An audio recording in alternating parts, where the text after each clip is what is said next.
ವ್ಯಕ್ತಿಗೆ ಸೈಕಾಲಜಿ ಏನು ಅಂತ ನಿಮ್ಗೆ ಗೊತ್ತಾ? ಈ ಸೊಸೈಟಿಲಿ ಯಾವುದು ಓವರ್ ವ್ಯಾಲ್ಯೂ ಅಥವಾ ಓವರ್ ಆಗಿ ಸಿಗುತ್ತೆ ಅದ್ರ ವ್ಯಾಲ್ಯೂನ ಕಳ್ಕೊಂಡ್ಬಿಡುತ್ತೆ. ನನ್ಗೆ ಯಾಕೆ ಹೇಳ್ತಿದ್ದೀನಿ ಅಂದ್ರೆ, ಈಗ ಸೋಷಿಯಲ್ ಮೀಡಿಯಾದಲ್ಲಿ ಒಂದು ವರ್ಡ್ ಟ್ರೆಂಡ್ ಆಗ್ತದೆ, ಅದು ಸಿಗ್ಮಾ ಮೇಲ್. ಅದ್ರ ಮೀನಿಂಗ್ ನ ಕಳ್ದಾಕ್ಬಿಟ್ಟಿದ್ದಾರೆ. ಅದ್ರ ಮೀನಿಂಗ್ ನಾನು ಇವತ್ತು ಈ ವಿಡಿಯೋದಲ್ಲಿ ತಿಳಿಸ್ಕೊಡ್ತೀನಿ. First, find your purpose.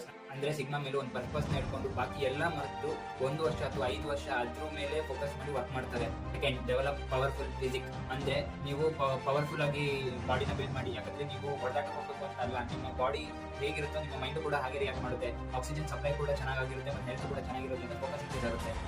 Third, make a great amount of money. Fourth, pursue solitude. ನಾನು ಆಗಲೇ ಹೇಳಿದಾಗೆ ನೀವು ಒಂದು ಮೇಲೆ ಫೋಕಸ್ ಮಾಡಿ ವರ್ಕ್ ಮಾಡಬೇಕು. ಹಂಗಂದ್ರೆ ನೀವು ಸಾಲಿಟ್ಯೂಡ್ ಆಗಿ ಇರಬೇಕು. ಸಾಲಿಟ್ಯೂಡ್ ಅಂದ್ರೆ ನೀವು ಒಬ್ಬರೇ ಥಿಂಕ್ ಮಾಡಿ ನೀವು ನಿಮ್ಮ ಗೋಲ್ ಏನಿರಬೇಕು, ವಿಷನ್ ಏನಿರಬೇಕು ಅಂತ 1 ಅವರ್ ಕೂತ್ಕೊಂಡು ಥಿಂಕ್ ಮಾಡಬೇಕು daily. Fifth one, be a mysterious personality. ಅಂದ್ರೆ ಎಲ್ಲರಿಗೂ ಡಾಕ್ಟರ್ ಸರ್ಕೊಂಬರ್ಬೇಡಿ, ನಾನು ಹಿಂಗೆ ಮಾಡ್ತಿದ್ದೀನಿ ಅಂತ ಗೊತ್ತಾಗೋರಿಗೆ ನೀವು ಎಲ್ಲರಿಗೂ ಗೊತ್ತಾಗುತ್ತೆ. ಅದಕ್ಕಿಂತ ಮುಂಚೆ ಯಾರಿಗೂ